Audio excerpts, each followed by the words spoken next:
آج مسلمان پچھلوں کو یاد کر کے پانی کے آنسو روتے ہیں۔ ہاں، اگر ایسے ہی چلتا رہا تو مسلمانوں کی نسلیں خون کے آنسو روئے گی۔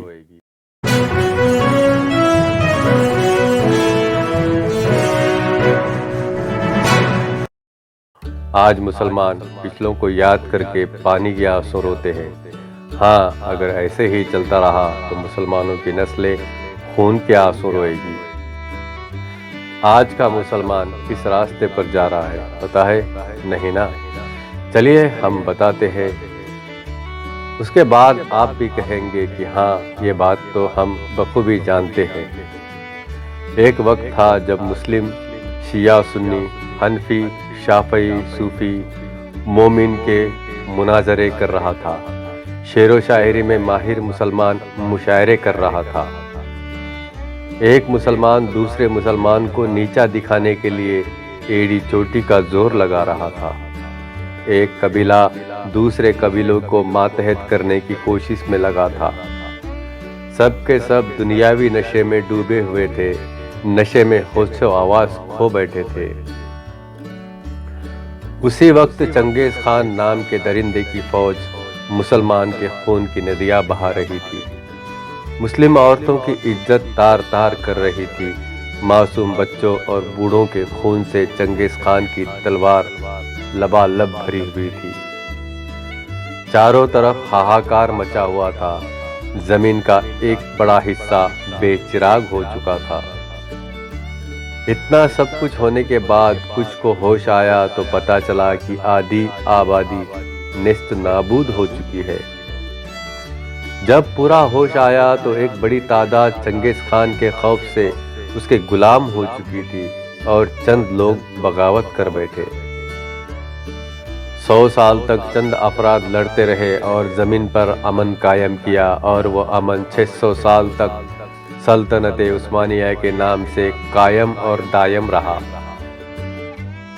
دشمنان مسلمان 600 سال تک اس امن کو ختم کرنے کے لیے کوشش کرتے رہے، سازشیں کرتے رہے، لیکن ان کو کامیابی نہیں ملی۔ رکو ابھی 3 منٹ میں بہت کچھ کہنا باقی ہے۔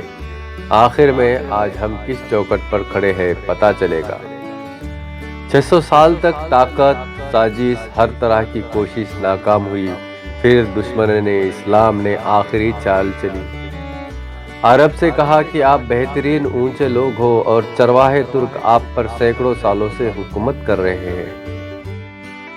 پھر کیا تھا؟ آخری چال کامیاب ہوئی اور چند سالوں میں سلطنت عثمانیہ ختم ہو گئی، اور پھر دھیرے دھیرے ہم اسی دور میں چلے گئے جو اس سے پہلے تھا۔ آج ہم اسی دور میں کھڑے ہوئے ہیں۔ آج بھی مشاعرے ہو رہے ہیں، آج بھی سنی، تبلیغی، بریلوی، دیوبندی کا فساد شروع ہے۔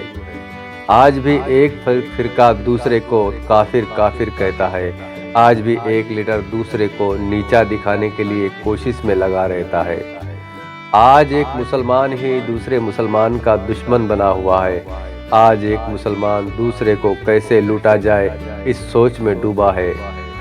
آج اکثر مسلمان یعنی کنتم خیر امت، دنیا کی سب سے اچھی امت کا ایک بڑا طبقہ، یا یوں کہے 95% حصہ کسی نہ کسی پارٹی کا غلام بنا ہوا ہے۔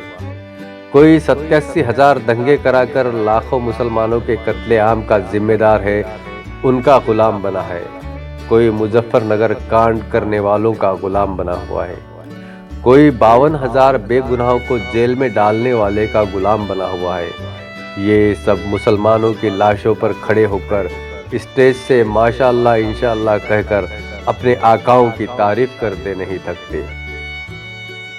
آج مسلمانوں کی مظلومیت پر، ان پر ہوتے ظلم پر بولنے والا کوئی نہیں۔ جیسے شرجیل امام، عمر خالد، ارم فاطمہ جیسے سینکڑوں بے گناہ جیل میں سڑنے کے لیے چھوڑ دیے گئے۔ آج کھلے عام سلی ڈیل، بلی بائی جیسے ایپ پر مسلم عورتوں کی بولی لگتی ہے۔ آج سارے ہم مسلموں کے نرسنہار کی بات ہوتی ہے۔ کھلے عام ہمارے ہم وطنی بھائیوں کو ہمارے خلاف بھڑکایا جاتا ہے، سارے خاموش ہیں۔ موب لنچنگ ہوتی ہے، نماز پڑھنے سے روکا جاتا ہے، مسجدوں کو نشانہ بنایا جاتا ہے، سب خاموش ہے اور ہم نیا سال منا رہے ہیں۔ Happy new year. واہ! ہماری آنے والی نسلیں جب یہ کہانیاں سنیں گی تو ہم پر لعنت بھیجے گی اور دردناک واقعے ان کے ساتھ دہرائے جائیں گے تو خون کے آنسو روئے گی۔ آپ دیکھ رہے ہیں SD24۔